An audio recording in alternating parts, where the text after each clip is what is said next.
ಎಕ್ಕಡ ಗಿಡ ಅಂತ ಇದೊಂದು ವಿಶೇಷವಾದಂಥ ಆಗಿನ ಕಾಲದ ಒಂದು ಎಲೆ. ಇದನ್ನು ಹಲವರು ಪೂಜೆ ಮಾಡ್ತೇವೆ ನಾವು.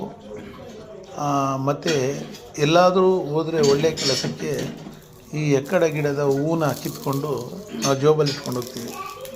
ಈಗ ನಮ್ಮ ಧರ್ಮಪತ್ನಿಯವರು ಇದರಲ್ಲಿ ಏನು ಇದು ನೋವಿರುತ್ತೆ, ಭುಜದ ನೋವು ಮತ್ತು ಜಾಯಿಂಟ್ಸ್ ಪೇಯ್ನ್ ಏನಿರುತ್ತೆ ಅದಕ್ಕೆ ಈ ರೀತಿ ಎಲೆಗಳನ್ನು, ಅಗಲವಾದ ಎಲೆಗಳನ್ನು ಕಿತ್ಕೊಂಡ್ಬಂದು ಅದಕ್ಕೆ ಎಣ್ಣೆನ ಬಳಿದು ಈ ಥರ ಹೆಂಚಿನ ಮೇಲಿಟ್ಟು ಬಿಸಿ ಮಾಡಿ ಅದನ್ನು ಎಲ್ಲಿ ನೋವಿರುತ್ತೋ ಅಲ್ಲಿಟ್ಟರೆ ಆ ನೋವು ಕಡಿಮೆ ಆಗುತ್ತದೆ ಅಂತ ಹೇಳಿ ತಿಳಿಸಿದ್ದಕ್ಕಾಗಿ ಈ ಕೆಲಸನ ಇವತ್ತು ಮಾಡ್ತಿದ್ದಾರೆ.